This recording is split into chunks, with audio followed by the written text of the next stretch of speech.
Hey guys, it's OhTofu coming back with another podcast.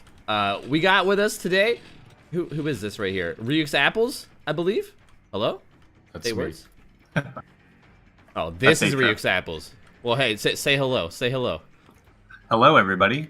We got Atro, Hello. and we got Mathman200, which is somewhere to be found. There he is. Hello, hello. All right. I think our topic for today is going to be about pallets. We're gonna talk about they had a dev stream recently where they discussed pallets and the length around the pallets and the ability to mind game the pallets and how safe or unsafe they may be after they're thrown. And I think we're gonna discuss exactly the measurements that they showed and how safe and unsafe those can be and what they should probably be looking like pushing forward. For the opinion of, for people that are very experienced. We're all very experienced players, so I think we're gonna put in our input and, see what we have to say. So, how do you guys want to? Do you guys want to test this palette? I mean, we can start out by saying like what they said in the dev stream, right? Sure. So the side where Mathman and I are at right now is 23.5, right? So Correct. like all the way around. And then this side is 17.5. And what I mean about that is the perimeter you have to go all the way around to reach the other side of the pallet. So that's the length. That's the meter length that you would have to go all the way around. So this is a very safe pallet, depending what side you're looping it from. Yeah, I think it's important to know too that like if we're discussing just one side, like we can show exactly how safe one side is without using the other. But it doesn't really show exactly how safe the pallet is overall because you have both sides to use. Well, hypothetically, if you were to use just this 17-meter side, like here, whoever this Dwight is, if you want to try to like mind game this on me, just don't use the other side. Only use this side.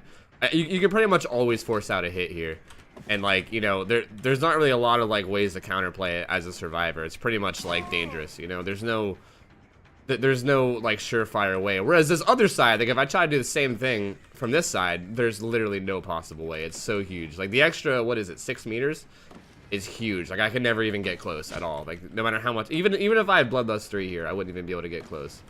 And you would have to make a huge mistake for me to be able to get a hit. Right. Now, I don't know if we want to talk about bloodlust in regards to this, because I know the devs are going to equate that into their measurement on what the pallet length should be. Now, I personally don't like bloodlust, and I don't think a lot of other people do. So that is a concern. You know what I mean? Yeah, I'm pretty sure they might equate it a little because I think it is kind of important. I mean, honestly, I would prefer to see bloodlust removed at some point. I personally hate the mechanic. I would love to just see it completely gone. But I'm pretty sure in the meantime they're probably going to look at pallets as in like, is it safe without bloodlust? Is it safe with bloodlust 1, bloodlust 2, bloodlust 3? Because I honestly, in the current state of the game, it is important. I don't think survivors should be stripped of everything. I think there should be some pallets in the map that are safe, even a bloodlust 3. Like survivors should have options to an extent. Sure. But Sure. it shouldn't be every pallet, regardless. I think the big thing here is identifying what pallets are safe, for what parameters, whether it's safe no matter what, whether it's safe with bloodlust 1, bloodlust 2, without bloodlust, and then distribute them, because right now that already exists, but they're distributed terribly. Like there's barely any pallets that are, unsafe, without bloodlust. Like if you don't have bloodlust as a killer, there's very, very, very few pallets that you could actually force hits on.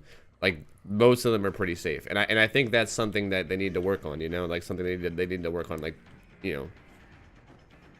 I don't really know what the word I'm looking for is. I guess they need to like distribute it correctly. Right. So I think a good thing about this change is once we get shorter loops, both sides will have to start playing better to avoid getting hit or actually get the hits, right? Which I'm really stoked for. It's gonna change chases a lot more instead of drop the pallet, break the pallet. You know what I mean? There'll be a lot of back and forth, fun gameplay with the survivor and the killer. Yeah, like I think the ultimate goal here should be.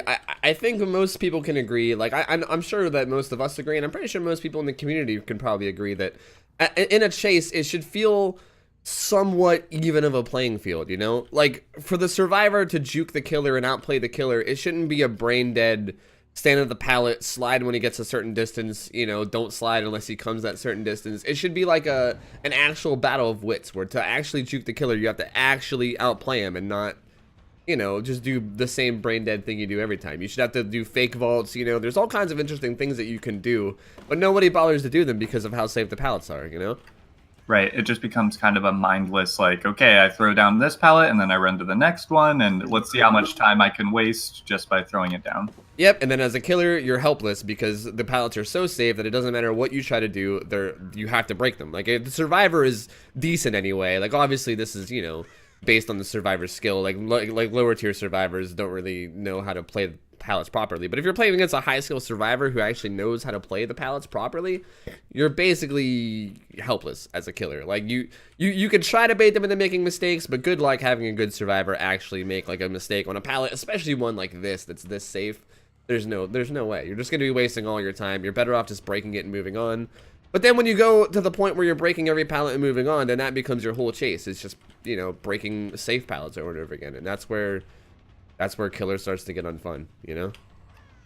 Right. It's not even about chasing a survivor anymore. It's just about getting all those pallets out of the way. Yeah, it's like a numbers game. It's like you just want to, you know, get rid of, like, once all the pallets are gone, then you feel like you could finally actually play the game because, you know. But then the game's over. Yeah, yeah. By then the game's over. Yep, it's a huge balance issue in this game right now. The maps they cause a huge issue.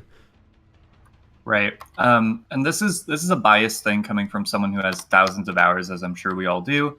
But I really don't want the meta or balance of this game to be revolving around like the rank 20s, right? Because the rank 20s are going to progress in their skill. You know what I mean? At some time, the rank 20 that's complaining about dying will be like, this game's so easy. This game's so boring now.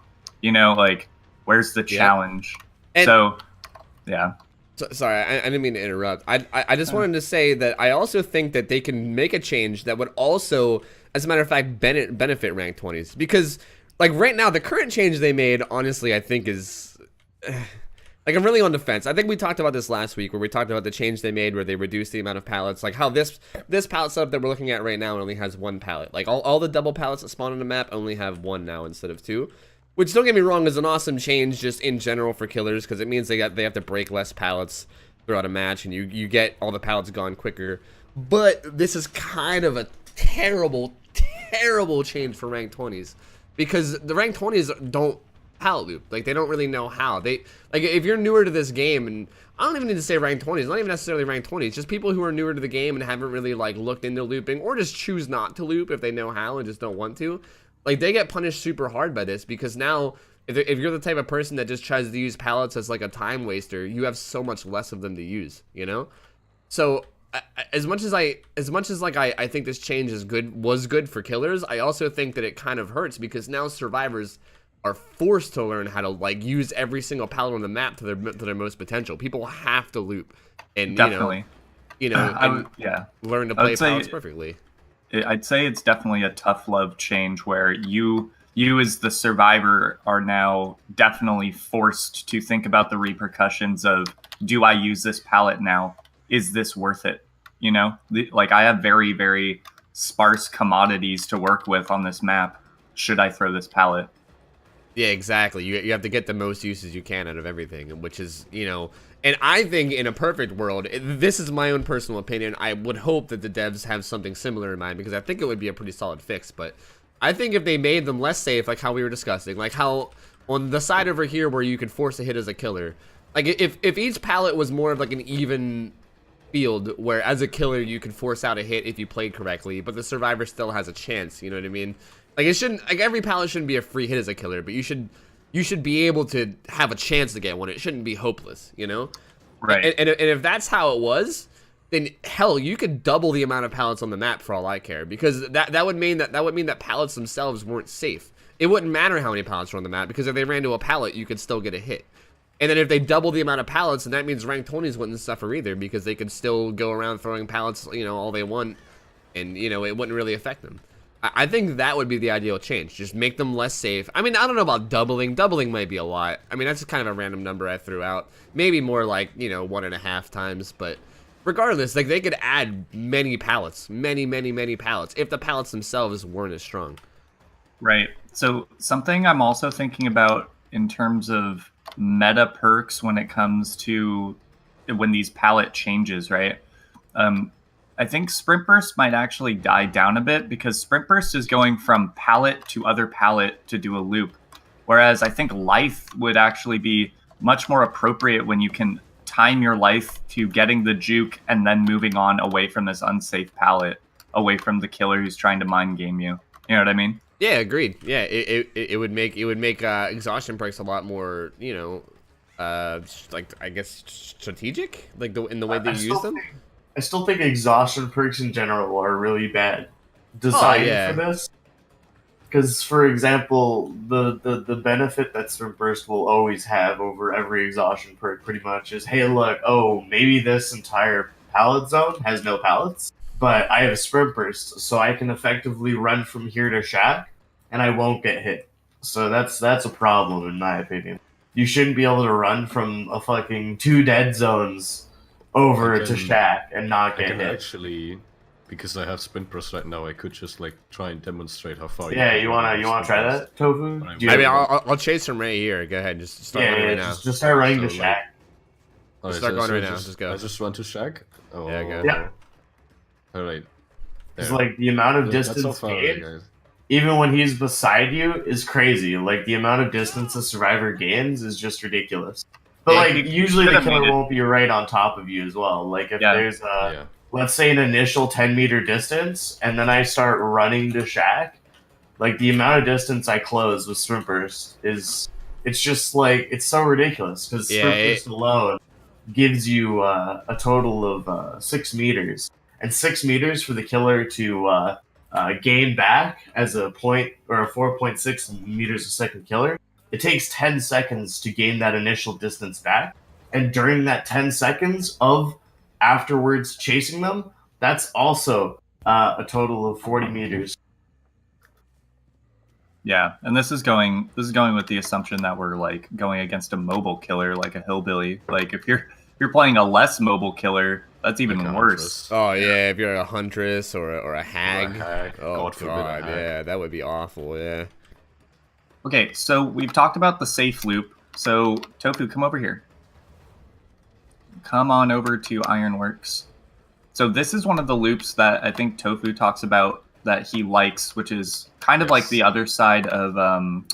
this one's actually more safe than that one. This one is actually decently safe. I won't lie to you. Right. I kind of like this one because it has that safety. Because I don't want it to be like a guaranteed hit for the killer. I think that this one is like a good mind game, honestly. Like I think this is a good length. Yeah, I think that this should be an example of one of the more safe pallets that should be on the maps. Because like this one is safe if you have the right skill, but you still have a chance to outplay them. I'm garbage. You got me. Yeah, like that was actually me trying. Yeah, Right, go get him.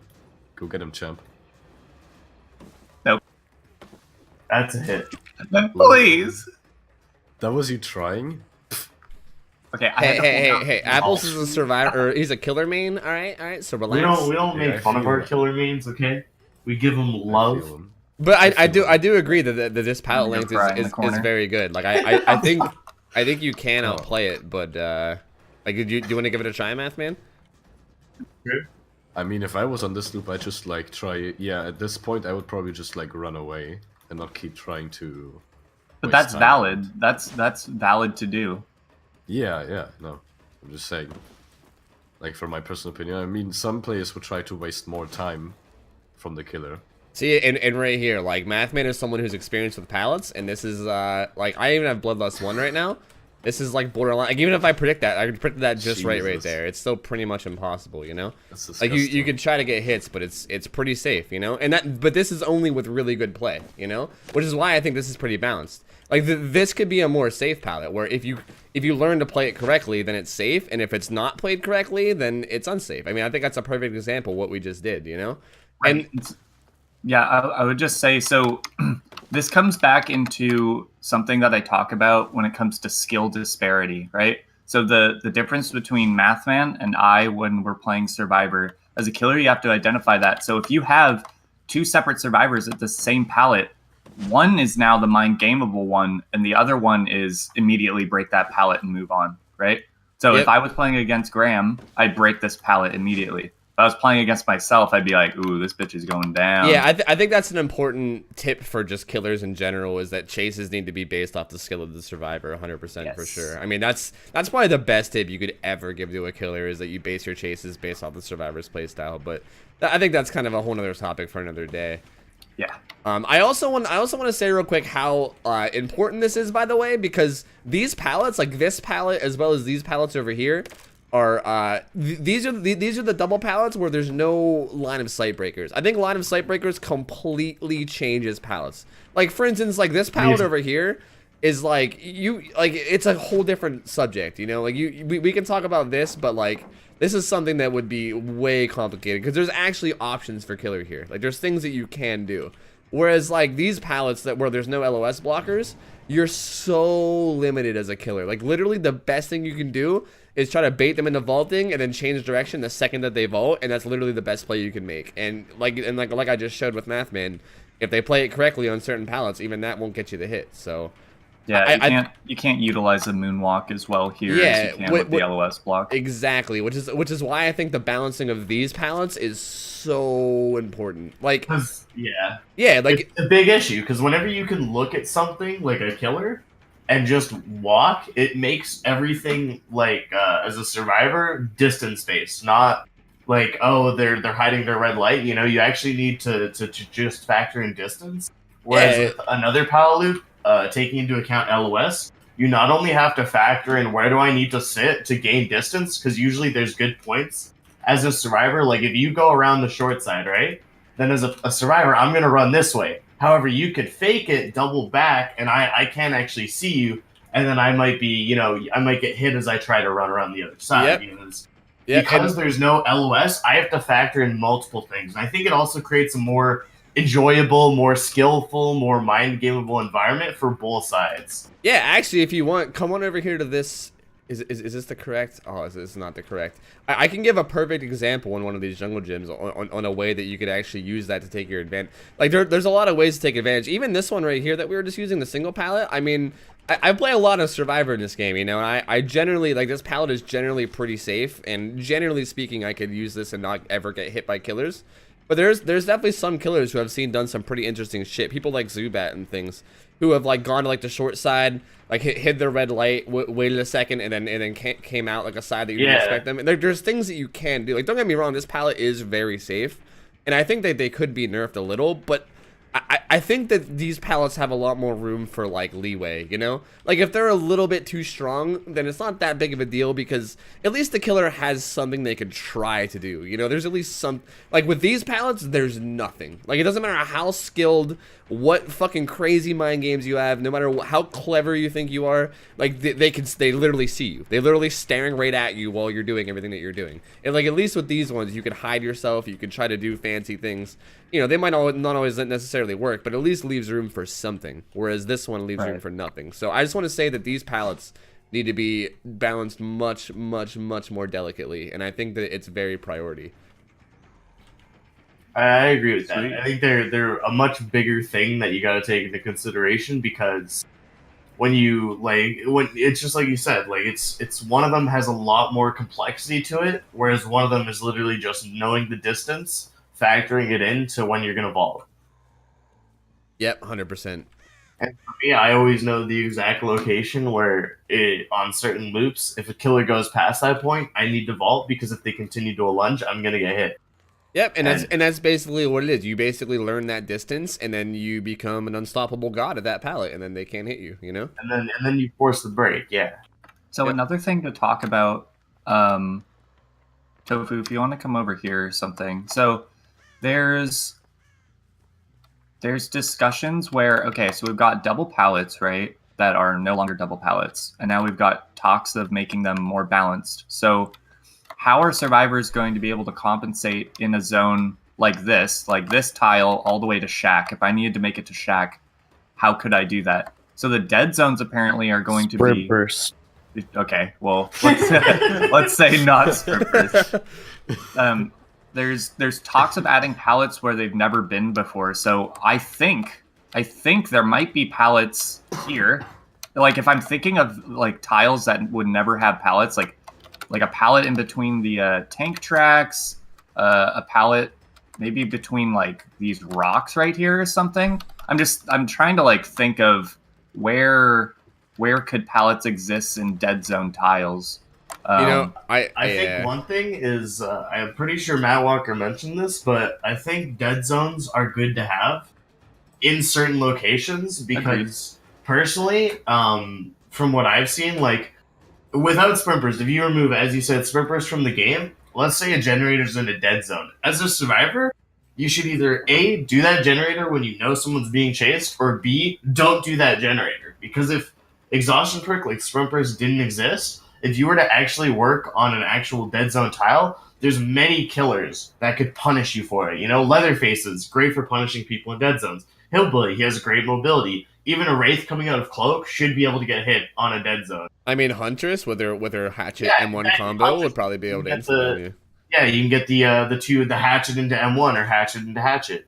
So, like, in my opinion, I think dead zones are fine for that. And it's just, I think a lot of survivors don't pay attention to where they're located on the map because they don't need to. Because they're like, oh, I'm sprint burst well. I'm safe, guys.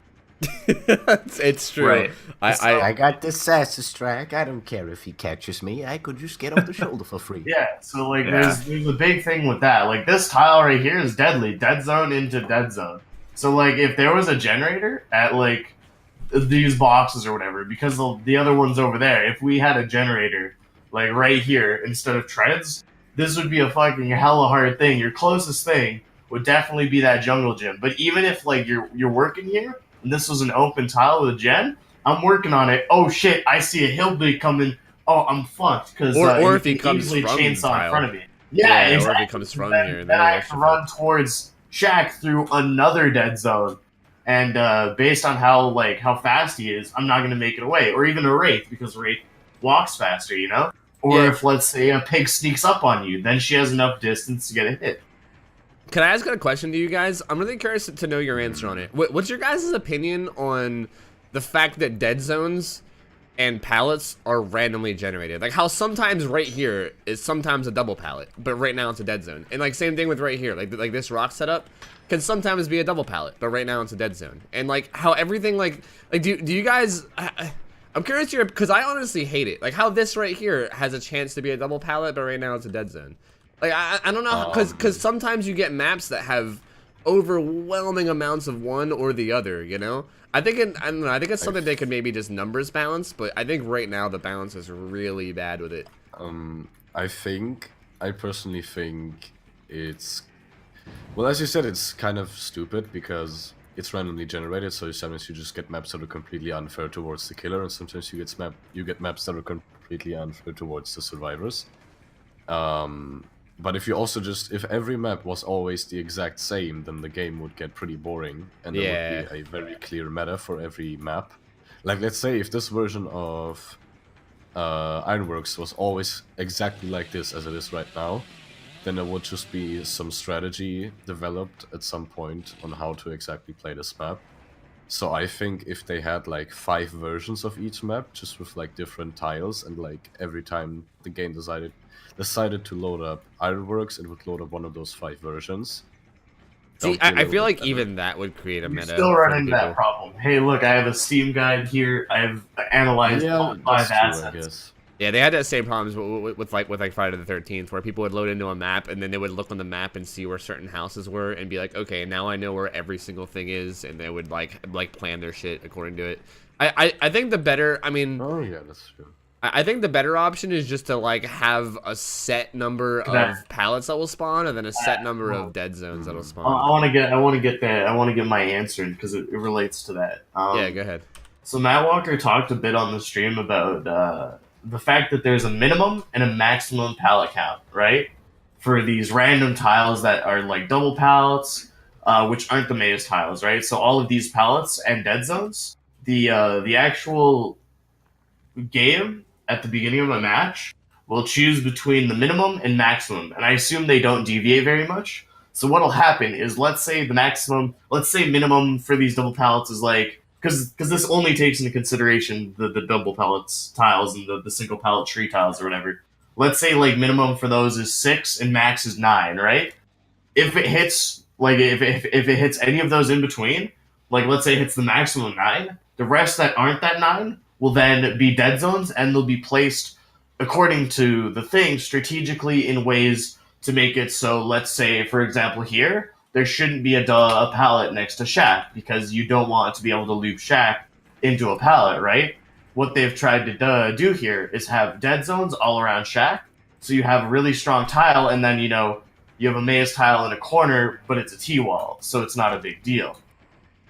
Whereas, let's just say, because this side is the back side of Shack and doesn't have the window, a double pallet tile could spawn there, and then the dead zone could be here instead. So then you have, this being a dead zone and maybe that corner being a dead zone. But in theory, I believe the RNG element of it will take into consideration, okay, here's the amount of pallets minimum or maximum that we get. We put those in the map. All right, now let's place them based on where we want the dead zones to be, based on what tiles are around it. And I believe every tile can talk to each other, because I remember there being a patch. Remember when I think it was Rants and Abattoir could have 5 jungle gyms next to each other. There was a patch that then changed that and made it so the tiles will now talk to each other, so they don't spawn these abusive setups, which could be considered infinites, because they fucking were. 5 jungle gyms, you're literally safe as fuck. There's nothing the killer can do. So that's already in the game? Like, that's currently... Yes, this is in the game. It's not something that's talked about, but it's in the game for at least maze tiles. Now, it's something they could extend to pallets. I'm not sure if it is into pallets. I know that it's 100% for jungle gyms, T-walls, 4 lines, and single pallet, the single pallet LOS blocker. Though that is in the game for that, and I'm not sure if it is or isn't for pallets, but I'm pretty sure it could just as easily be converted if it isn't to pallets. Whereas you could have your pallets talking to your maze tiles, talking to your dead zones. So then you place randomly a new map, but it takes into consideration all these factors to create these scenarios that are that aren't abusive, that aren't too hard on like the survivor or the killer. And I think honestly, if they get that system perfected, it seems like a very great system, because then you have a random element where it's not just the same map over and over.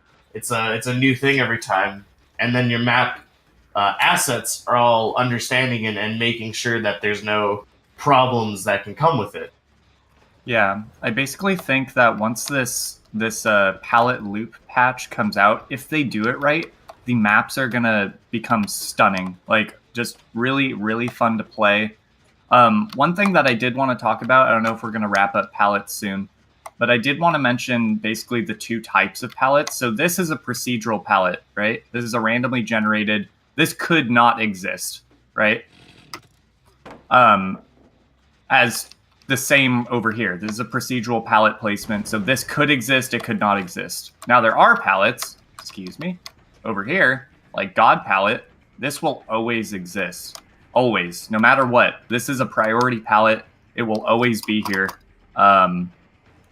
And other priority pallets also exist on the maps, like on the top of Grim Pantry. Matt Walker gave that example. Those pallets that are in the 4 corners of the Grim Pantry roof will always be there. Why? I don't know, but they are priority pallets. So that's actually a good thing to figure out, because that will make map balance a thing. Which priority pallets that always exist makes maps strong. Yeah, I think that kind of ties in with what Math Man that's said, what too. I was trying to say. You fucking Englished better than I could ever, so thank you. Yeah, actually literally what I was trying to say, though. Yeah, but if they factors in that. If they do that, if they the good English, if they balance the maps around like those procedural pallets, and like they actually make sure that they spawn like dead zones where there should be dead zones, and then pallets where there should, because that's all we need a limit to like the number of dead zones and the number of pallets. That way they're always round about the same. Because I know sometimes now, like I've gotten like versions of Cool Tower with like literally 0 pallets, and I've gotten Cool Tower again the next game, and I've had like legitimately like insane amounts of pallets, you know.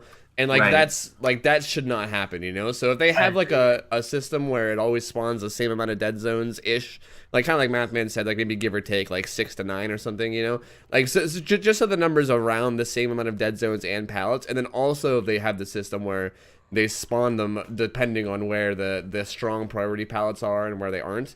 Then yeah, if they do that correctly, then the maps could actually be amazing. If that's what they're doing, then I'm looking forward to it a lot. Yeah, me too. Yeah. I believe that's kind of the idea, because if you take a look at some like newer maps, like even Grim Pantry, most every single tile connected to the Grim Pantry is a dead zone because of how strong the Grim Pantry is. You know, it's a fucking clusterfuck in there. There's a bajillion pallets. There's a few strong windows, a few less strong windows. But overall, because that tile is so great, the plan is we'll put a dead zone around, so either you have to run to the tile surrounding it, like the procedural pallets, or you'll need to go to the actual Grim Pantry.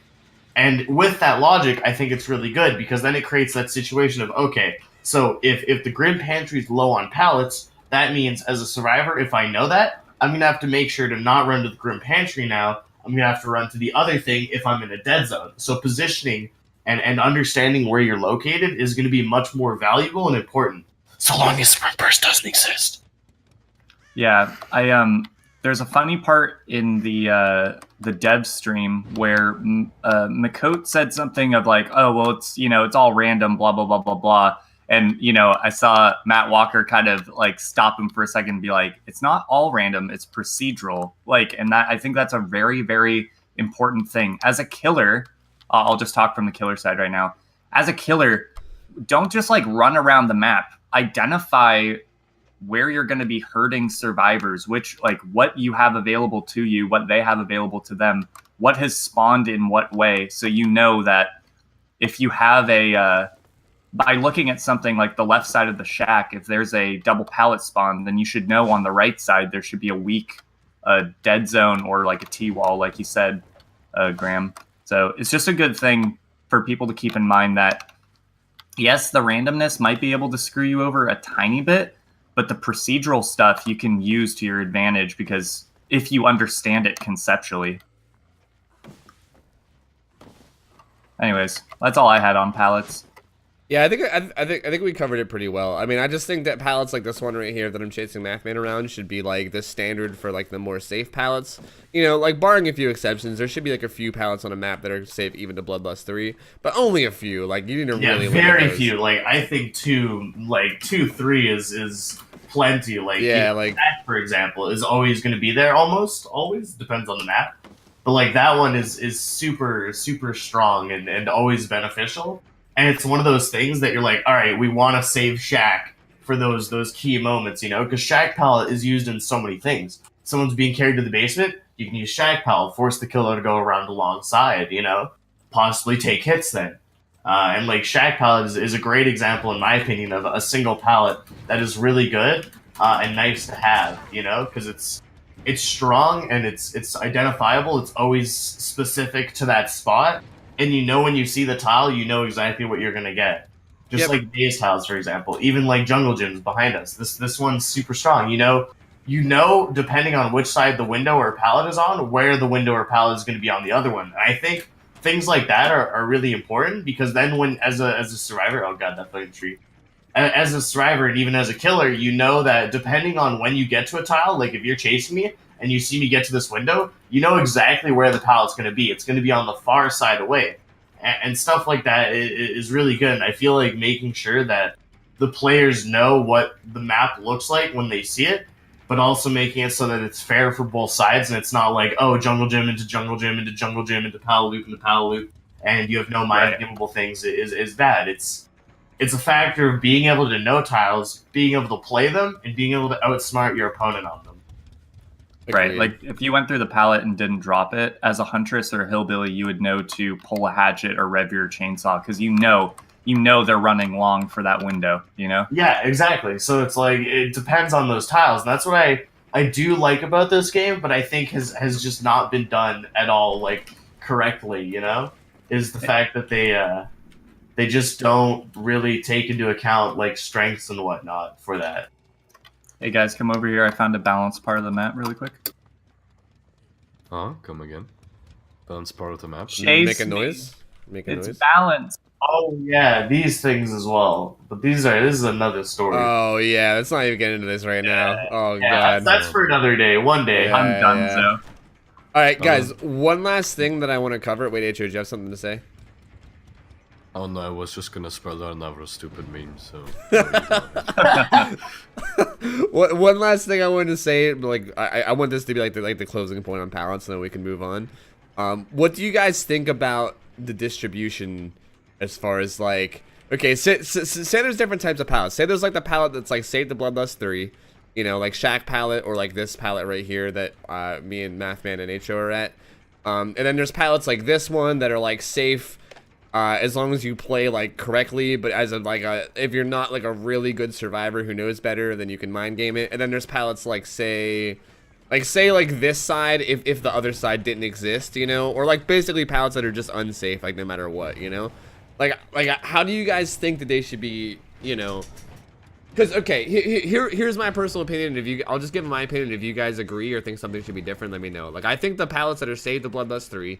Like, the super safe ones, there should be only a few on the map, kind of like me and Mathman said. Like, there should be, like, 2 or 3, and they should also spawn based on the pallets that are always there, like the non-procedural pallets or whatever. Like, say if, like, Shack exists on a map, like, okay, say if you're on, like, Batum Preschool, you know, it has a Shack pallet, and it also has all the pallets that are inside of the preschool that are all Save the Bloodlust 3, you know? Like, don't spawn any more of the pallets on that map. There should be no procedural pallets on that map that are Save the Bloodlust 3 at all, because it has plenty, you know? But say on a map like, I don't know, like say Haddonfield or Shelter Woods or Haddonfield, you know? Where, like, there's not that many constant pallets that are Save the Bloodlust 3, then maybe you could spawn 2 or 3, you know? But I think that should be, like, the max, like 2 or 3 max. There's no reason you should need more than that to counter someone who's, like, bloodlusting. Like, if they're taking that long to bloodlust and you could force them to break 1 or 2 pallets, then they're already fucked, you know? I agree. And then, yeah, I think we could all agree on that, right? And then, and then the hard part is between these pallets, between the pallets that are like sort of safe, like, you know, if you play right, and then the pallets that are just totally unsafe. Like, it's really hard because I would like to say that these should be the primary pallet, you know, like these ones that are like safe if you play it correctly. But maybe not. Like, I think these should be in short supply. Because I also want to say real quick that if this game has proven anything, it's that survivors will always improve whenever they need to, okay? Yeah. Like, anyone who's played this game since the release knows that, like, the overpowered jungle gyms, even these pallets that exist that have been as strong as they've always been, have never been abused since the beginning of the game because everyone had other things to use. Like survivors had infinites. Once infinites got taken away, they discovered jungle gyms and they ran those until those got taken away, and now there's these OP pallets that they're running. So once these get taken away, it's not like survivors are just going to be helpless. They're just going to learn how to use the next strongest thing, and they're going to learn how to use it the best possible, which will be, you know, hopefully like something like this. So, yeah, and I think that'd be good too because it's still kind of like, yeah, like honestly, I think this pallet loop in general should be like these boxes should be smushed together because like I feel like as well, just based on how it's actually edged, killer's actual like hitbox is so it's worse than survivors. It's a confirmed thing that the killer's edge hitbox is bigger than survivors. So survivors and killers going around objects, especially one with like multiple bumps in the road, a survivor will gain fraction, but still important, a fraction more distance, as well as it'll also slow down a killer. Like, I feel like straightening out objects and taking that into consideration is also a big deal because, like, this one's still strong. And as you were saying before, adapting, I've never tried to play someone on this because I always thought it was too short comparative to other things, but even now it's still too strong. But I kind of like the idea of maybe with pallet loops like these having a really short side and then a slightly safer side like this, because then, you know, depending on which side the killer rocks around, you know, you're forced to loop the other way. And then maybe potentially a killer can get a hit when you try to slide over because there's not enough distance to factor into actually vaulting over it, and stuff like that. I don't know. I kind of want to see what happens with it. I just think they definitely need to tone down the the total distance of these things, like this 23 shouldn't exist at all. Oh, you should just cut these 2 boxes out, and you can almost call it a day. This would still be strong, in my opinion, because these 3, this box, wire spool box, from the looks of it, this still seems pretty strong in my eyes. Like a killer playing that corner, based on how he has to actually go and how much distance he needs to commit to get to a swing, I feel like he'd have to be this distance. And by the time a survivor loops back over, the killer would be maybe around where you are there. And then you could jump back again. So, like, honestly, I just wish that if they were safe like this pallet, they at least make it so it's not as loopable. Because then I feel if it is safe, you're not wasting as much time in the mindless pallet loop game, and you can still catch less experienced survivors on it. And then having more of them wouldn't be as much of an issue because it wouldn't take as long.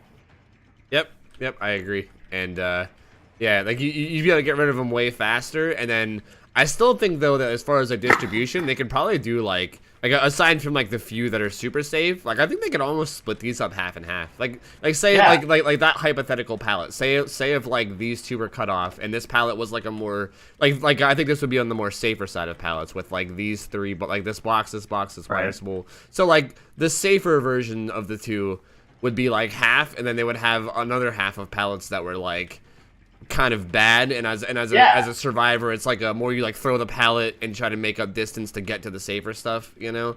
And or honestly, I really do like those pallets. Like I usually use this pallet right here if so they're coming from inside the ironworks. I throw this down and I continue because it lets me get to this maze tile over here. You know, it lets me get to this jungle gym.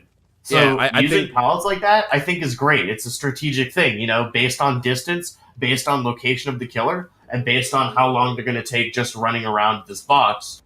You can do a lot with it, and I still think they're useful. It's just people would need to adapt and use them in different ways. Yep, agreed. I think it is a.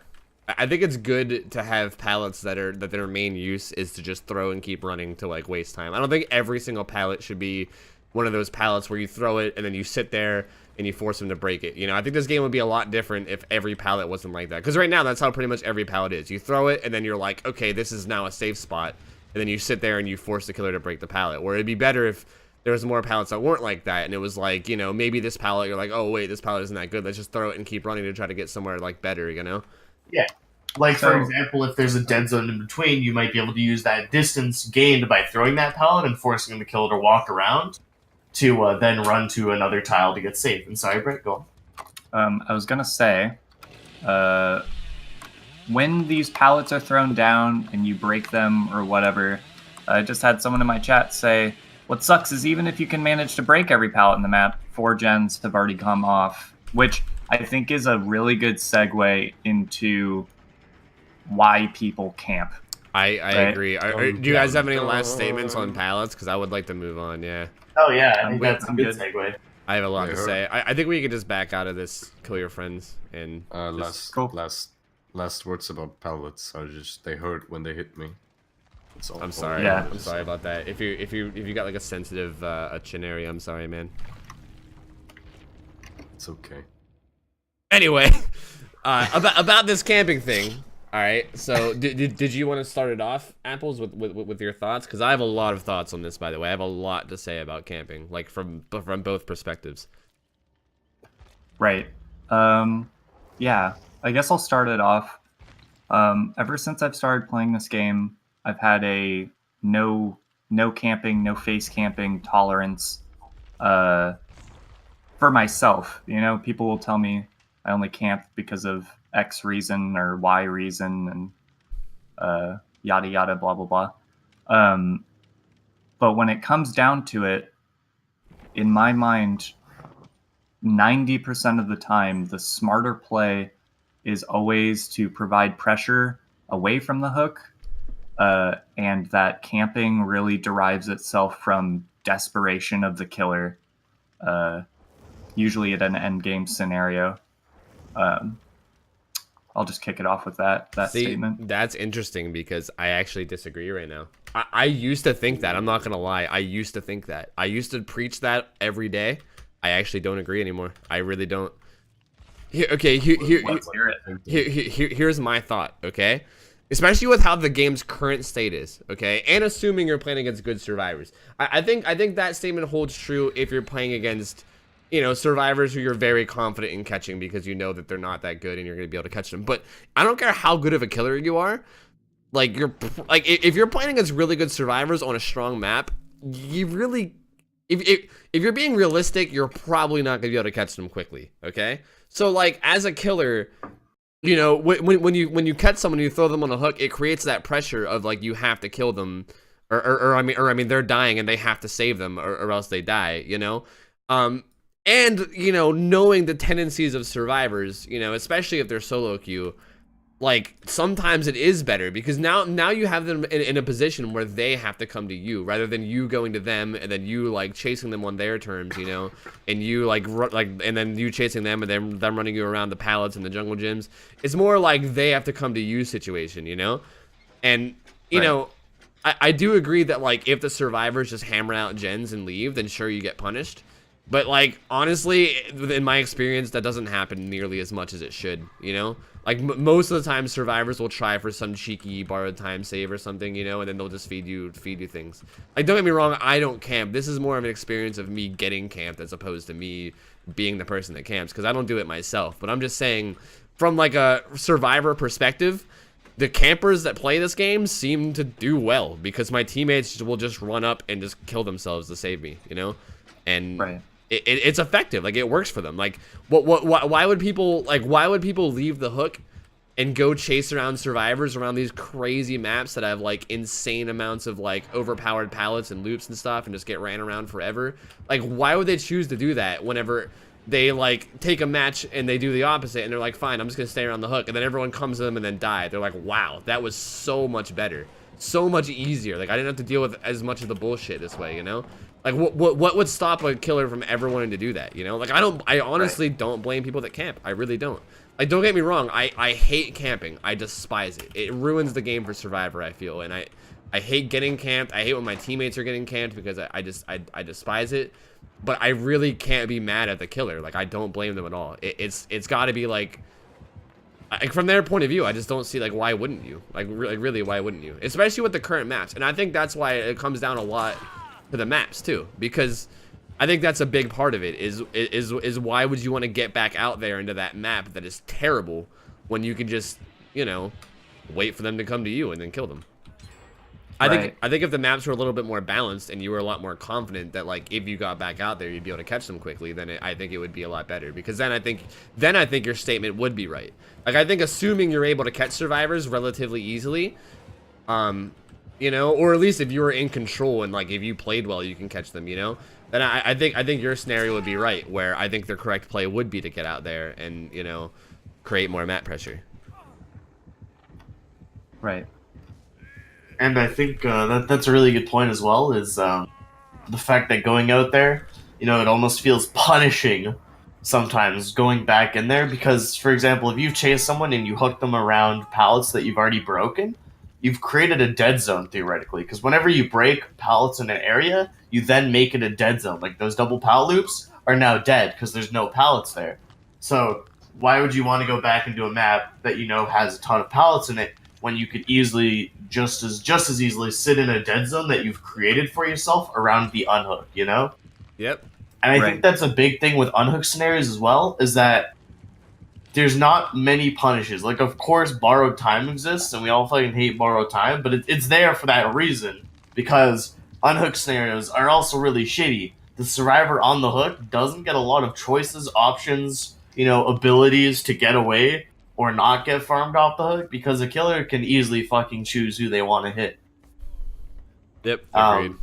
And so that's a big thing, in my opinion. And like you said, if they made pallets and stuff easier to break and less problematic and frustrating, then it creates, you know, it makes it so, oh, you know, if I go out there, I'm going to be smashing more pallets. I'm not going to be wasting time. I'm going to be creating more dead zones for the future of this game where I can catch people out. If sprint burst didn't exist. So, yeah. So I think from the ideals, right? So I think this is a generational thing. I think that people were here in the beginning who have seen this game evolve and seen it gone, I'm going to say downhill. I'm going to say the way in which the win condition makes you play, right? They've seen what it's come from, where you can have a great meme game and still pip, and everybody's wholeheartedly saying GG, that was fun, to I'm going to camp these two people to death and I'm going to get my pip, and then nobody's going to say GG, or I'm going to get flamed in endgame chat. You know what I mean? That's a real problem. And I want the killers to look at it as more of an investment, right? If I can equate it to instant gratification, which is getting a survivor on hook, camping them to death, and waiting for any survivor to come nearby so I can slug them until this person is dead on hook, and then pick them up and then hook them to death and continue on. That, in my mind, is instant gratification. Whereas a more cunning killer, a more pressure-minded killer will go out, get those dead zones like Graham's talking about, and set up for the eventual chases. Because what people have to think about is when these pallet changes go through, right? When survivors start getting wise to this, when they hopefully put out a good emblem system, what are the skill sets of these killers going to be like? You know what I mean? These campers are going to be here and not know the chase economy. They're not going to know how to pressure maps. And I know we're talking about the game in its current state, but I do want to keep a present mindfulness about the principles of a killer and how to actually apply good map pressure, right? Make them think about, where are the survivors on what gen right now? Because campers are really thinking about, what direction is the savior going to come from so I can just hit them down, you know, something like that. So broadening the thought process of a killer. Yeah, I agree, and I think you also brought up a really good point in that I think the main problem here is the rank system. I think you brought up a really good point in that, and that's something that like I guess we already have the emblem system announced or whatever, so I could just wait and see what they're planning on doing with that.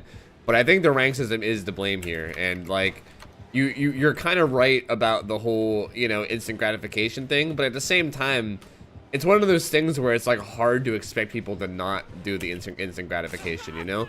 Like if killers know that they can easily pip or win or whatever, like if they can have their win condition fulfilled by playing a certain play style, you know, then they're gonna do it, you know? Like people are gonna do the easiest thing they can do, you know? And right, it's just I think it just comes down to the rank system. I mean, like it clearly states like this is how you win, this is how you lose, you know?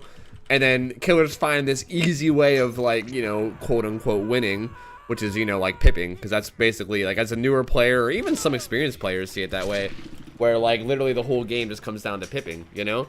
And yeah, and you know, if they find this easy way to do it, which is, you know, camping like two people, like camping a guy, like you said, like waiting for someone to come, slugging him, and then sitting there and staring at him until they die. Like if that's an easy pit for people, then like why would they bother learning to play the game better? Like they're never gonna get better because they're just gonna do that every game and feel like they're winning, you know? Whereas like getting out there and pressuring the maps would make them a better killer for sure. Like I think the community really agrees that like the most skillful killers are the ones that are like good in chases, you know? And I think you have a much better 4K chance too if you can get out there and just, you know, catch people quickly. But, you know, at the same time, people that are just worried about wins are just going to take them the easiest way possible.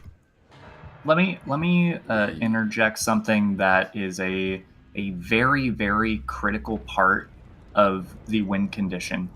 The victory cube only applies to killers, which is a huge problem, okay? Survivor win condition is not changed. Thus, survivors dive bombing the hook and gaining those easy altruism points against campers is a huge problem because they know they're going to be coming, right? They want those points. The points are easy to get, right? But with a system that requires the survivors to be more cognizant of, if I go for this save, I might not survive, and then I might not pip, you know? That goes into, well, maybe I'll just stay on the gens and maybe I'll just punish this killer for camping, you know? Nobody gives a shit anymore if the killer's really camping that much, unless it's your friend on the hook, and, you know, unless you have an emotional investment in that survivor. But it's just like, there is a huge problem with the fact that the win condition for the survivor is still what it was, and the killer isn't anymore. Yeah, I agree. I just think that, like, I'm hoping anyway that, like, going forward that the devs will look at the rank system and, like, really think about, like, how it's going to affect the playstyle. Because, okay, this game is not a competitive game. You know, this is not like a competitive esport DVD. It's a mostly for fun game. You know, people play this game to just, you know, play around and have some fun. And right now, the rank system is very... It promotes anti-fun. I'm sorry. Like, I don't know very many people that have fun getting camped. You know, I'm sure there are some people out there who kick back and just have a fucking fiesta every single time they get face camped, you know? But I'm sure it's very few. Like, I'm pretty sure most people who play this game don't enjoy it, you know? So the fact that the rank system pretty much promotes that is not good, you know? And I would like to see in the future for, like, for both sides, for Killer and Survivor, for the rank system to, like, promote, you know, interactive gameplay. Right. Me too. Thanks. Just like pallets being more interactive in general, you know? And not just mindless, you know, walk around smashes and, you know, infinites being gone because it's just vaulting a window and running around it. Like, the entire game all has these issues in, like, perk design, you know, and map design, in the design of the current rank system, where it's just like, you don't really play against another player, you play against the game and the shitty things about it. And that's kind of my biggest thing. I'd rather play against someone because, you know, I want to play against them. You know, I'd rather, you know, see a killer and in the new update know how they play to get their pip and be like, oh, that's super cool. You know, you can play this X style and, you know, you'll pip. And, oh, you know, this guy plays this way. And that's how he gets his pip. And I hope it's not just a system that's like as shitty as the last one we got, where it's like you need to kill people to pip. It's like, why the fuck? Why do you need to kill people though? Like, what's the point? It's just, you know, you can have a fun match, but then the game's gonna say, just kidding, fuck you, you didn't have fun. It's like, but who are you to decide what my fun is determined by? You know? I don't know. It's kind of like it almost. I think it gives a mindset to people because it's, you know, I think people still care about ranks, even people that, you know, play a long time, because it's still like, whoa, you know, I'm rank 1, woo, rank 1 doesn't fucking matter. But it's still like, would you rather be rank 20 and slaughter new people, or would you rather be rank 1 and get to play with all the people you know play? You know, like, it's kind of like when Toronto existed. I liked being rank 1 because I knew I'd get to see Tofu. I'd get to see the Zubat, you know, I'd get to be slaughtered by King Dive. He gave me a 4-point game, by the way, we don't talk about it. But stuff like that, for me, is really fun, and like, if ranking mattered or was better, then the people that got there would have that kind of like cool interaction. And even if you were rank 10, you'd have that group of rank 10 people. You know, if there's people that don't get past a certain rank, I still think that's fine, because Dead by Daylight isn't about being good, it's about playing a lot to get higher ranks, which I think can be fine. I just like the fact that, you know, it's kind of nice having those things where you're like, oh, you know, I get to see these players at this rank, and it's a showing of who plays, you know, the most, or who plays well, or, you know, similar-minded people. Right. Yeah. Whereas now, you know, you see campers at rank 1 because that's the win condition. Is you're gonna usually see people that play a fuck ton and do camp. Yeah, I want to also say how much it hurts as a survivor whenever I play a game against the killer and they play super well, you know, they play fun and they do well, but like, you know, but they still don't get a kill at the end of the match because, you know, sometimes it's rough out there, you know, and the gens get done fast, but they play super well, they get like 25,000 points. Me and all the other survivors had like a great time playing. At the end of the game, in the post-game chat, he's like, I didn't pip, I should have camped. And I'm just like, I know, it breaks my soul. It right? really It's does. like, It hurts me because I'm like, so that. shitty. Yeah, because I think about it, I'm like, wow, that was such a fun game for both sides. Like the killer himself played so fucking well, and like us survivors had such a good time. And back in the day, that game would have been a pip for everybody. I mean, hell, he probably would have double pipped. Yeah, it could have been double pip. If it was the old rank system, which I mean, I don't know like how long everyone who like listens to these have been playing, but if anyone doesn't know, the old pip system for killers used to be the exact same as survivors. It was 10K was a pip, 20K was a was a double, and it had to only 5K from each category. It was the same thing as Survivor, but for a killer. And back then that game would have been an amazing game. But like with the current rank system, seeing killers like that who play awesome and play like very skilled, and and we all have a good time, and then them just being down in the dumps because they didn't pip, and then like saying that they're gonna resort to camping in the next game to pip. It's just like it sucks. It really hurts to see, honestly. I feel like a lot of us also felt like that before, Like, I feel like at one point you're like, you just get shit on 3 games in a row. You might have gotten like 8 hooks. Everyone was death hook, and you don't pip for that. You got like 28K points, but you didn't pip for it. It's just like the game telling you, and it's like saying fuck you because you didn't do what the game wanted, and that's what I don't like. Yeah, I think people should be able to play how they want, and ranks should come if they do what they do well, or if they play and show skill. That's my personal opinion. I don't know if everyone agrees. No, I completely agree. Yeah, I think the current rank system is not.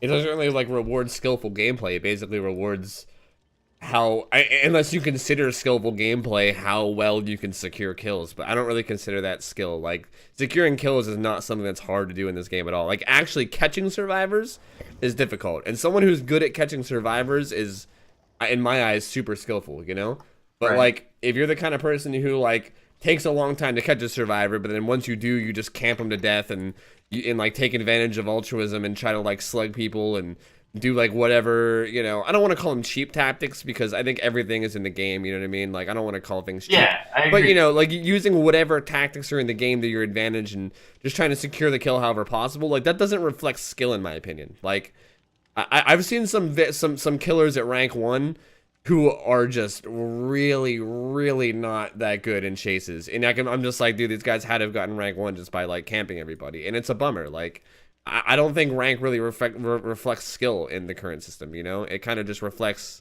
how you're willing to just, like if you're willing to secure the kill and, like if you know how to do it, which isn't really, skillful. Anybody can sit there and stare at a guy while he dies, Yeah, I agree with that too. And I hope the PTB that comes, because they're doing a PTB on the rank system, I hope that they'll take feedback, because like, a lot of their PTBs in the past, they're just like, oh, it's an early content look, but we're not actually going to change anything. Fuck you, Yeah. That's happened a couple times too. I don't know. And I also want to make sure though that like another thing I want to say from all this is like, I also like don't get me wrong, I hate camping. I hate that camping's a thing that happens, especially like at high ranks where it shouldn't be happening. But like, I definitely want people to be a little bit more understanding towards campers. Because I don't get me wrong, I know as Survivor it fucking sucks to get camped. Like, it sucks when you're getting camped or like a teammate gets camped. And like, I know it's like, it creates like an unfun game and, it's not good. But at the same time, like, I want people to try to be as understanding as possible towards the person. Like, obviously, if they're doing it to be a dick, if they're putting you on the hook and just like M1ing you until you die, like, fuck them. Like, obviously, they're being an asshole. But the people who like are camping just because, in their opinion, that's the best way to like rank up, and it might possibly be, like, I don't think that makes them a bad person, and I don't think they deserve to be like flamed. You know what I mean? Like, I hate that that's a thing. I think people need to take their anger about that and direct it in the right place. Like, let behavior know that you're not happy with their rank system.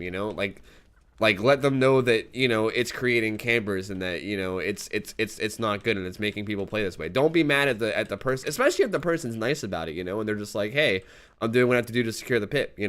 Like, while I don't think that's the best way to play, I don't necessarily hate them for it.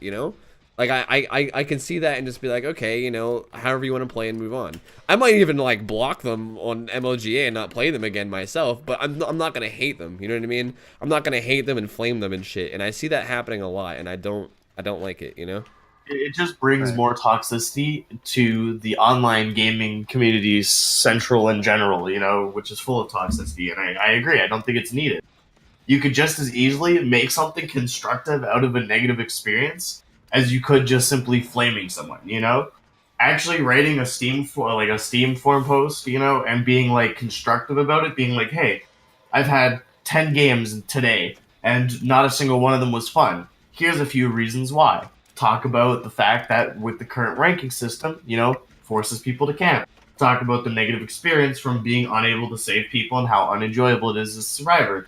Talk about how the killer probably didn't even have fun either because, pallet looping is so brainless, mindless, stuff with no options for the killer to do, and if you put constructive points into a post like that, it goes from being, oh, it's just someone who got really angry at a camper to, oh, this guy might make some good points, and you make good points for killers and survivors.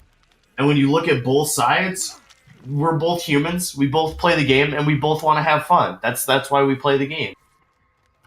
Right.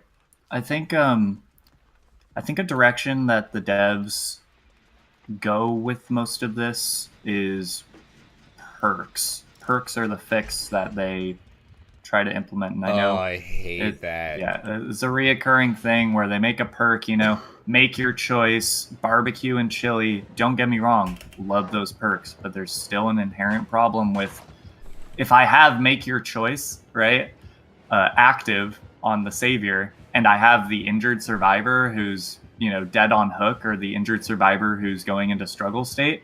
The smart play is to still hit them down and get them out of the game. Like, that amount of pressure is to not have a survivor in the game is huge, right?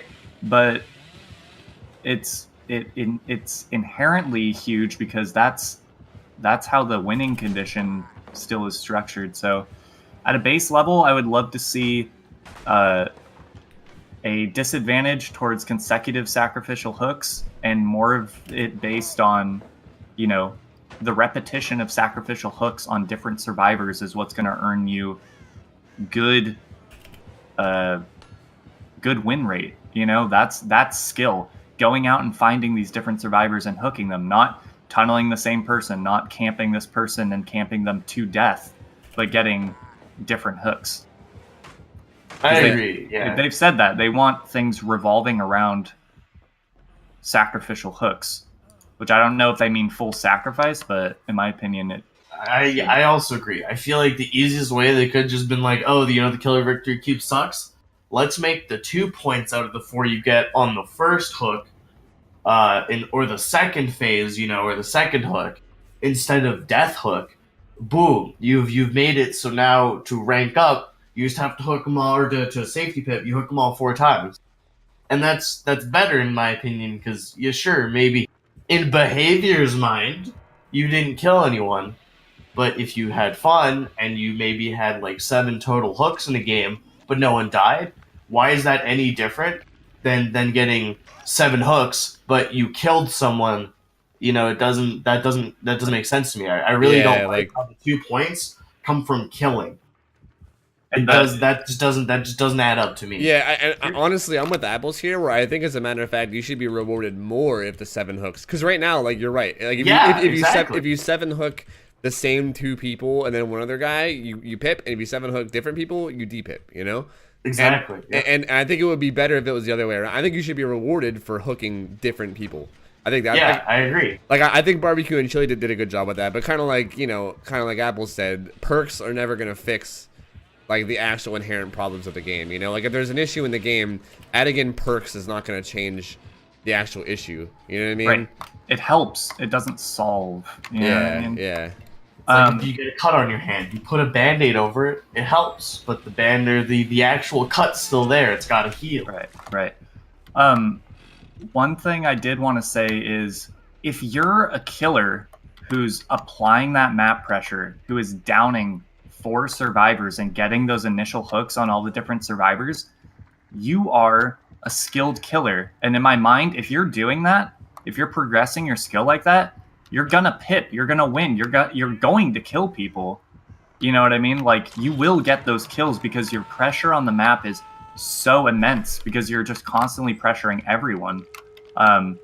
So I think people just need to get that through their mind of, just a different mindset of, instead of camping this person to death, right? Instant gratification, make sure they're dead. That the overall map pressure is still kept in mind as important.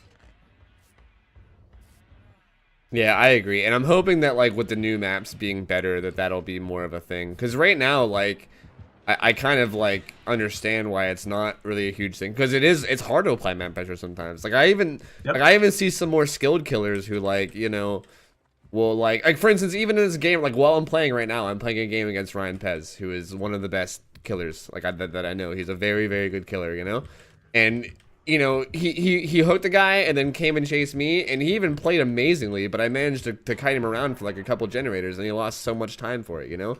I feel like if the maps were better and like, because honestly, in an ideal map situation, Ryan would be able to catch me very, very quickly. Like he's a very good, even in these shitty maps, he caught me really quick. Like he's good, but like it should be faster than that, Like he got out there and created map pressure, but it wasn't really like ideal, you know what I mean? Like I feel like against good survivors, the map pressure you get still isn't really ideal. Right, yeah, I agree. It's definitely dependent on the survivors. The reason. Oh, go ahead, Adra. Go ahead. No, I just wanted to inject that I'd actually rather see if just killers had more time in general, and instead of allowing killers to catch survivors quicker. I don't think it's catch survivors quicker. I think it's catch survivors easier because the map will allow. Yeah, or catch them which then makes it quicker. Because I get where you're coming from, and I agree. But I feel like if you just make the resources that are too strong less strong, then it makes that that scenario different. Because at least then if a good survivor plays it right, like on those tiles we were talking about, me versus Tofu, Tofu's forced to break that one. Whereas, again, if you're against someone that might be unskilled, you can maybe mind game it and get a quick hit in, and maybe force them into a worse scenario because you did that. Right. But that is a good point, because... I would just say I used to think a lot more about stuff back in the day than I do now. That's also a reason that I took a hiatus from this game, if we're going to do real talk right now, is because not only was the chase becoming mind-numbing, but just everything else, Like, there wasn't a chance for me to really catch anyone without 4 gens being done, at our skill level. I'm playing against people who have skill, who can do the loops. I wasn't thinking of where the survivor's at, Why would I be thinking about that? Because I'm still chasing this person out around a goddamn pallet, you know what I mean? Yeah. I think we're going to see a huge change when the emblem system is implemented, where we're going to be seeing killers saying, I can't pip anymore. I don't understand what's happening. And it's just like, yep, like, welcome to the stream. You're going to have to start using your brain. Let me give you a couple tips, back to the way things were, where it's like, you have to be cunning and use your mind and do the mind games and get all this good stuff. Where are the survivors at? How am I going to pressure the map? How am I going to stop them from doing the gens? Stuff like that. And I'm really excited, and I really hope the devs do a good job on the emblem system. And I just want to put my support out there that I can give them any ideas and tips on what is good and what is bad.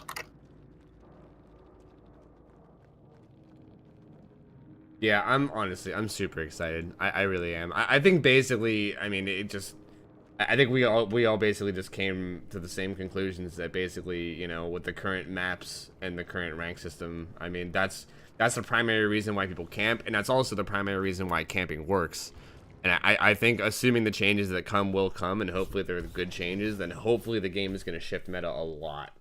And, like you said, people are actually going to have to start using their brains and being good to rank up, you know what I mean? Like in a perfect world, that's how it would be, and I hope that's how it ends up being, because right now, like, it really, like, the gameplay on both sides is pretty brain dead. Like, as a killer, if you want to pip, you basically just catch survivors and camp them, you know what I mean? And then if you have trouble catching them, don't worry, because we have bloodlust to help you out, So, like, eventually you'll catch someone and camp them.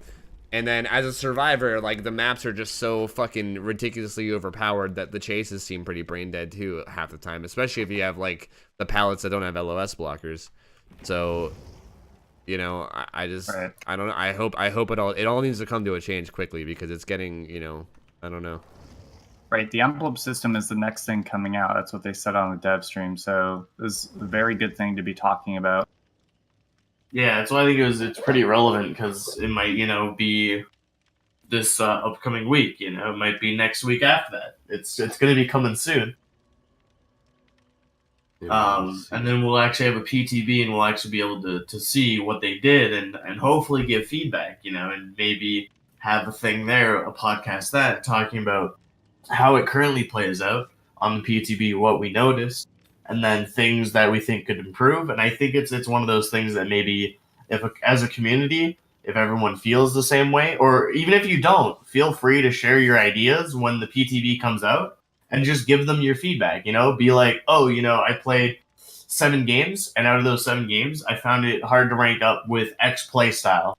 I was wondering if this is intentional. What about it? Even as a stealth player, let's say, not even like camping or whatnot, but as a stealth player, maybe it's hard for stealth people to get any pips now if it's it's not just point based and you can't just do objectives and be sneaky to survive.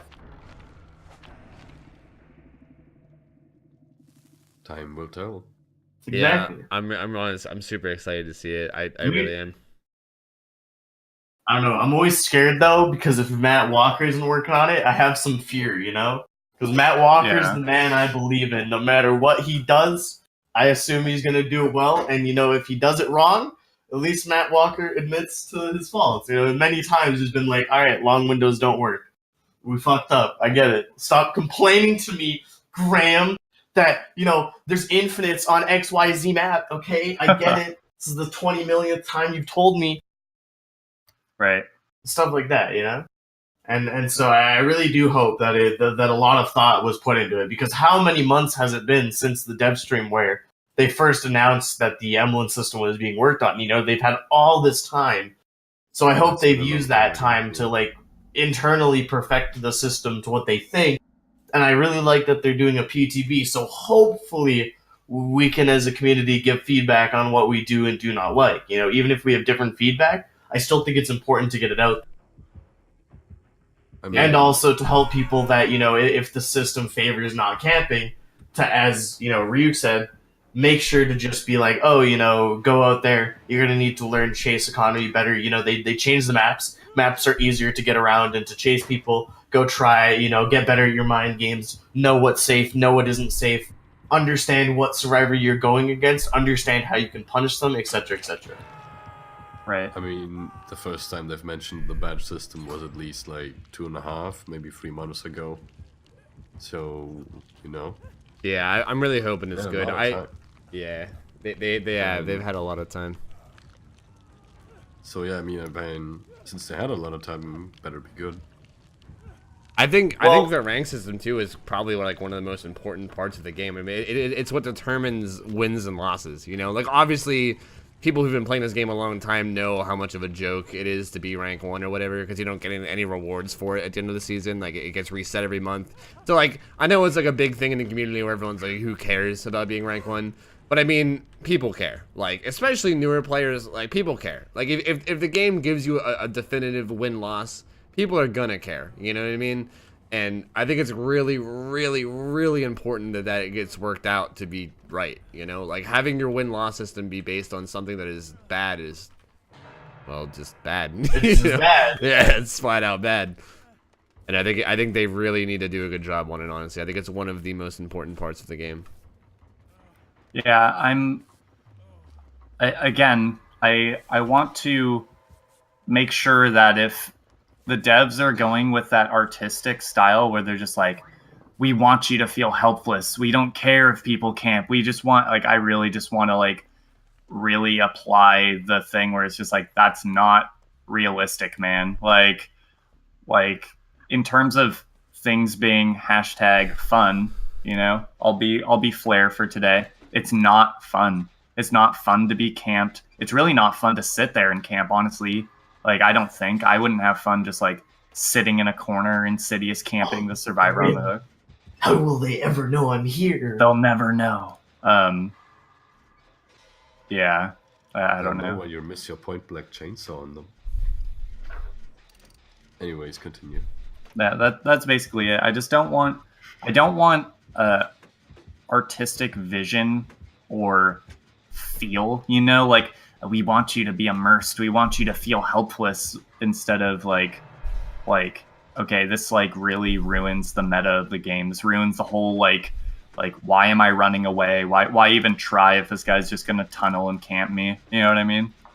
Yeah, I agree. I think they need to put like their visions aside at a certain point. Like obviously it's their game, and you know whatever they like want in the end goes or whatever. But I think they really need to be careful with like, you know, if they want the game to be a certain way, if that way then ruins the game and makes it terribly unfun, then they're just basically signing up for their own game to die. You know? Yeah, like, they're shooting themselves in the foot. Yeah, I don't want them to do Daylight May last year all over again. that. I got you. Yeah, but I don't know. They do gotta listen, because if you don't listen, you're not gonna have a community, you know. And Yep. while I understand, I don't remember who it was. I think it was like Overwatch or something. They're like, we listen to 3 points. We listen to ourselves, we listen to the community, and we listen to, I don't know, fucking some other source of like feedback. But it's like we don't follow any one of these. We listen to them all. We take them all into account. And then we use them all for going forward. We try to hit all aspects. And, you know, while changes might not always link up with one, if they link up with the other two, you know, maybe we can go forward with it and we'll try it out, you know, and like completely off topic, but like balancing that game, you know, Mercy getting fucking destroyed. I don't think any of you play Overwatch, but it's a character that everyone in the community maybe likes or their team likes, but there's a certain point where you're like, all right, this is ridiculous. You literally have this character every game. If you don't, you fucking lose. So what's the point? You're getting rid of diversity. It's one of those things, like, it's so important to make sure you do listen to all these things. And, you know, when you go wrong somewhere, Killer Victory Cube, you change it. And then if you mess up on the next one, you change it. That's the thing I feel behavior doesn't do. They don't change things. They just leave them there for 6 to 9 months, make everyone miserable, and then finally give in, you know? If it's like 2 months, be like, oh shit, Trapper's trapping under hook. Maybe we should remove that. No, we can leave it for 7 more months. Yeah. They need more time to gather more data for the statistics. Yeah, but that's their statistics are fucking awful. What I would love, and I don't know if this is possible, is just to McLean, Horvath, Matt, do you guys have an hour of time to come on stream for the podcast? And can you just play against Mathman or Ryukes or Tofu? Just play against us and tell me if you had a fun time if we play like what every meta game is. You know what I mean? Like, I actually try our ass off as survivors. Yeah, what I mean? yeah, exactly. I want them in game. Let's do that. Come on. Because people say, oh, you know, the devs play their own game and stuff, and it's like, are you playing the same game I'm playing, Doug? Like, I know you designed this game, but like, play against me, and I'll show you how much fun you're gonna have. Because this is not like, I want them to experience the problem. I don't want people to tell them the problem, because it's easy to just go, there's a problem, and then to make a ticket about it and be like, we'll fix it in 9 months, you know? It's like, holy shit, on Saturday, guys? Like, I want them to go into work on Monday, not have slept at all, and just been like, I was awake all night, just ruined by the thought of what we've created, you know? Like, God damn it. God damn, what have we done? Why do we make Trapper trap under hooks? Yeah. Why do we make vacuum pallets? What are we doing? Yeah, just, you know, something like that. Honestly, I think that like whoever is in charge of the actual decisions at behavior, I think that that should be like honestly a requirement. Like every fucking like couple weeks, they should have to play against like really fucking skilled people on both sides, and they could just show them all the things that are wrong with the game. Like imagine how much info that would show them if they did that. Like imagine how much more they would know if they did that like every couple weeks, because like the meta is always changing, right? You know, so like you have to do that constantly. But I feel like if they did that, if they kept up with the current meta of the game by like playing against, you know, like people like us or something that could show them like what's really wrong, it would probably help them so much with their like decision making going forward, you know? Yeah, I just wanted to give some feedback and a complete agreement with that. But like, you know, every once in a while they used to do like Fridays at Behavior where they play with people, and I thought that was really good. Where they literally have an hour where they just do playtest sessions at the end and try to invite people from the community.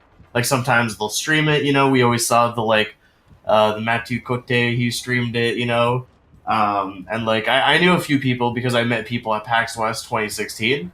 And I'm not the most buddy, but they'll always invite me to these things, and it was really fun. But if they were playing Kill Your Friends, I always tried to be like, all right, Ben, for example, he was the killer. I'm like, all right, let me show you some cool tricks. He was playing killer. I just bullied the fuck out of him. I bullied him with flashlights, bullied him with power loops, bullied him with vaults. I'm like, all right, so after that game done, I want to give you a few tips. One, vacuum pickup exists for picking up if you want to dodge a flashlight. Look at a wall, pick someone up. Boom, you've solved your solution of getting, flashlight saved 9 times in one game. Second trick, make sure to loop the effective way as a killer and to not try to mind game things that are unsafe. Example, vaulting the shack window when the pallet's down. Don't do that. That's a bad idea. Just break it. I think it's really good to give feedback and to try and be like, hey, this is a potential play you could have made that I feel like would have saved you more time, would have had you a higher chance of succeeding. And I think that's really important because if the devs, don't know about their own internal, mechanics and whatnot that are so important, such as vacuum pickup against flashlights, then that means when they do internal playtests, they're not going to have that knowledge when balancing around it. And I think that is super important. That's why I love playing with developers. I like being, hey, Matt, this is the problem I have with this map. Play me in it. I'll show you it. He doesn't ever have free time, but, play me in it and I'll show you and I'll give you examples. Because I feel like the most communication and understanding does come from being able to explain things through actions, not words. Oh, for sure, yeah. And honestly, I don't even think it would be bad for them, as far as, company efficiency. I don't really know what the word I'm looking for, company efficiency, because I think, taking, an hour or so every once in a while to play a few games with experienced players and, learn the metas of the game, I think doing that would honestly save you so much time, because it's going to save you from making bad changes, Things like the killer pip system that's in the game right now would have never existed, And they would know better than to do stuff like that, and they wouldn't have to worry about because now they did that, and now they have to take the time to make a new system, and they could have avoided all that if they just knew better, And same thing with all the changes, Pretty much every change that happens, every bad change that happens can be.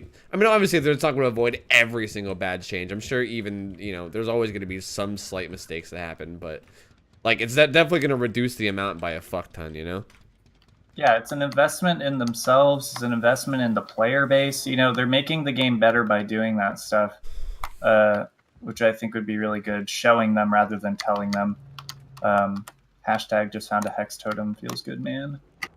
And yeah, I don't know. I feel like it's always cool to do that as well because I love sharing knowledge with people. When I went to PAX West, I sat in line every day for 2 to 3 hours to play a game of Dead by Daylight, which I already had at the time 550 hours in. It was fun. And while in line, I would just talk with a bunch of people and be like, yo, guys, have you guys ever played the game? Yo, have you ever played the game? Yo, have you ever played the game? Yo, I'm pretty good at this game, guys. Let me teach you a few things, And it's so fun teaching new players, being like, all right, new player, make sure to check behind you every once in a while, Don't throw pallets down if there's a heartbeat. You got to make sure there's an actual killer, all right? We need these resources. We need our pallets, okay, sir? Yeah.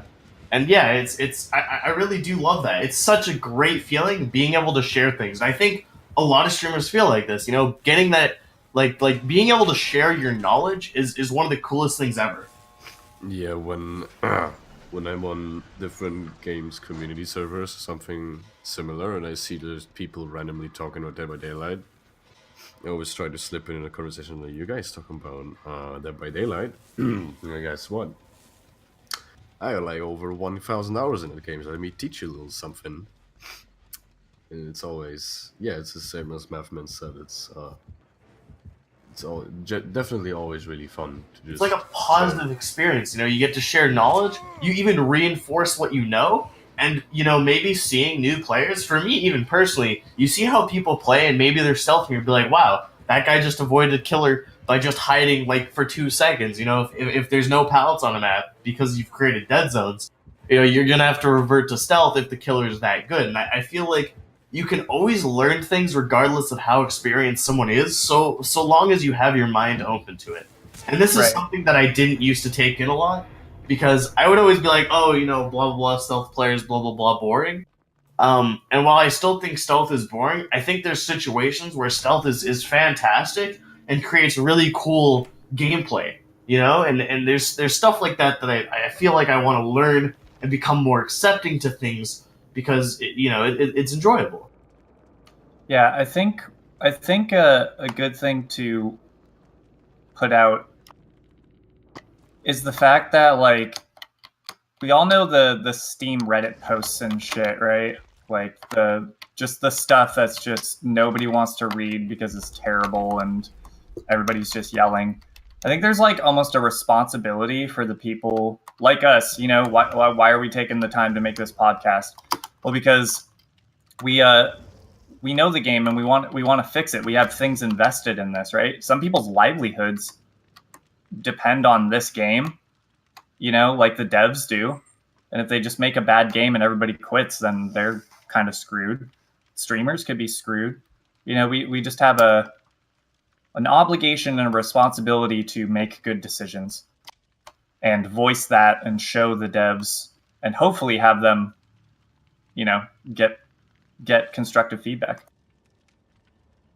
instead of just screaming at them on Reddit. Yeah, I agree. And that's what I was trying to say. Like, if you're frustrated, be constructive, not someone killed me, someone face cammed me, be right. Like, oh, I've been face camped the past 6 games. Now I don't want to play Dead by Daylight.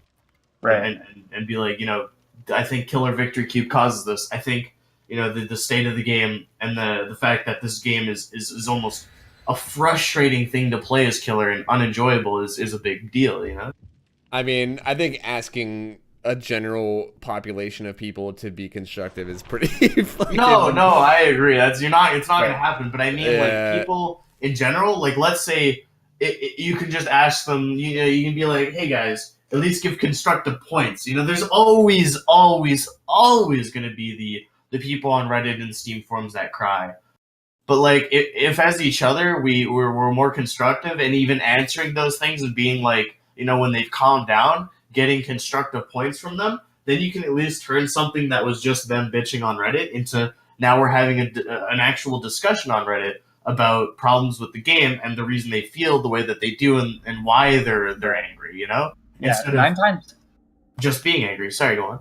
I was going to say 9 times out of 10, the people on Reddit that are complaining about stuff, they're not wrong. They're just voicing it in a way that's not good. Like, all of us probably agree with them. It's just, how do you sift through the rage to get to a constructive? Yeah. And that's why I want to say is, if you're listening, don't rush to things while you're angry. This is just a life tip. If you're angry, don't go do stupid shit. Calm down first, because while you're angry, you're not gonna be smart about the decisions you make. You gotta chill out, calm down, and then make rational decisions. And it's just a factor. Are we a therapy podcast now? Dude, we're a therapy podcast.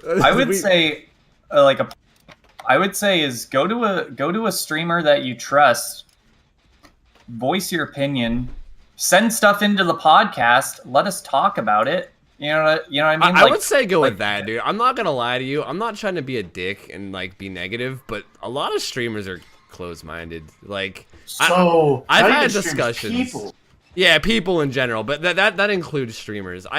I don't know, man. I guess I could sit here and say that I'm not, but for all I know, I could be too, to some people's eyes. I don't know. I just feel like, dude, just fucking email us, man. If you want something to discuss, email us, because I really try to take everything from both point of views. Like, I'm fucking up here defending campers, even though I fucking hate it. Like, I hate people that camp, and here I am defending them. I do my best to, like, take points and conversations and really, like, try to hear it out from both sides. So, like, dude, like, any concerns about the game, just email it to us. By the way, daylightcastpodcast@gmail.com, which Ho did not give me the password for yet, so I don't know if we even have any emails. You'd have to check on that. Yeah, you'll get that soon. Soon, TM. But I actually don't remember the password. Oh my god. Oh, yikes. But yeah, I would say emailing us is going to be good, because if you're going to your favorite killer who you know is just like all about camping or is very closed-minded, like you're saying, this forum, this podcast has a lot of different things. You know, like I'm good friends with Tofu, and we agree on a lot of stuff. But case in point is today is we disagree on some stuff, and it's constructive. You know what I mean? Yeah, good. Constructive. That's the point. Is be constructive about disagreements. Agreed. And for the record, I would even be down to have like other guests on here that like do have opposing arguments to us. You know, like if there is someone who is like I camp every game and wants to come in here and talk, as long as they're down to be, if they're just gonna be douchebags, you gotta grab certain people. It would only definitely be certain people, because people not can saying an attempt at that. It went horrible, but you know, I think that's the biggest thing. And even like in the dev Discord, I mean that doesn't exist. You didn't hear it from me. But even in Discords, you know, a lot of people are so closed-minded, and I think that causes a lot of problems and even reinforces a negative mindset that we might have. We all think, and this is just how it is, you know, we all think our solution's right, but we at least have to be open to what others have to say. Dude, now we're just a life podcast. That's a life. Yeah, we need to wrap this shit up. We're kind of rambling about like. We're not even talking about DBD anymore at this point. We're literally just going on about fucking being open-minded and shit. Like, what are we even talking about? Be relaxed, you know, just take it easy. Ways of life. This is now a meditation stream. I'm gonna put on some cackling fireplace sounds. But I do feel like that's an important thing for Dead by Daylight, though. So many people are like this, you know, and so many people, it causes issues. Like, even talks with developers, you know, sometimes we're closed-minded or those closed-minded, and it doesn't allow discussion, and it's a big thing. You know, the good point to that is I was watching Alex Unums play Pig last night, and his Noed build was fantastic, and I was thinking maybe I should use Noed. And in my mind, I from day one have just been like, never, no matter what, am I ever using that perk. But watching him, you know, I was just like, I look pretty good. If you think about it, it's actually kind of funny, because if you look at Noed as a perk, it's actually not that horrible of a perk, I think. Don't push it. No. Let's not do this right now. I want to have a whole podcast. I want to have a whole podcast that's like dedicated to perks. We're just talking about being open-minded. Like, come on, Jesus. No. No, I'm down to discuss it. I legit want to take a whole podcast and talk about perks like Noed, Sprint Burst, Decisive Strike, all that shit. I know someone who watches the podcast asked us to talk about what this game would be like if self-care didn't exist. I would love to talk about that too. I want to take a whole podcast and do all that. So easier for killers. Okay, so in terms of we've been podcasting for about, I think, like an hour and 45. So yeah, we gotta start wrapping it up soon. So next stream is going to be, I believe the topic we're going to discuss is the new Saw DLC, right? Because we're going to have another week of stuff. So if you guys have any Saw DLC stuff you want to talk about, any talking points, the killer, the survivor, the perks therein, was this a good DLC to bring to the game? Do you love it? Do you hate it? All that good stuff. Send us an email. Agreed. Email us, dude. We're down to like read your stuff and discuss it on stream. We always like having new points and new point of views and, you know, all that stuff. We're down. Just send us emails. And are we wrapping up here, boys? Is there anything else you guys got to say? Any closing statements? Sprint Burst didn't exist. That's all I gotta say. Decisive Strike. Remove or remove. This is also irrelevant to the podcast we did today. Jesus. We're memers, Tofu. You gonna ask us to not meme? All right, I'll drop the email for the podcast under the video or whatever. Big shout out to the co-podcasters, the podcastees. I guess they would be the podcastees and we're the podcasters. My man Ryuk's Apples, Ryuk's_Apples. Partner streamer on Twitch, plays a lot of killer, very informative. My man Mathman200, probably the best survivor player I know, streams sometimes, very cool guy. My man Atro, I don't think you stream or do much of anything, but he's regardless a meme German guy who's pretty awesome. I made the podcast, that's something. That's true. That's true. You did start all this, and then you just like jumped ship at one point because you were like, "Fuck the internet" or something. I don't really know what happened with you, but shit happened. But people just kind of like stopped wanting to do the podcast. That's kind of what happened. Like, we had like 3 weeks in a row where like out of 4 people, 1 person showed up, and it was like, okay, you know what? Then I guess we're just not doing this podcast thing anymore. Fair enough. But anyway, we're getting out of here. Thank you guys all for listening, watching. Appreciate it, and we'll be back next week with probably a solid DLC chapter. So email us any questions you got, and thanks for watching. Thank you. See ya. Goodbye. Slay ya. Later. Slay ya.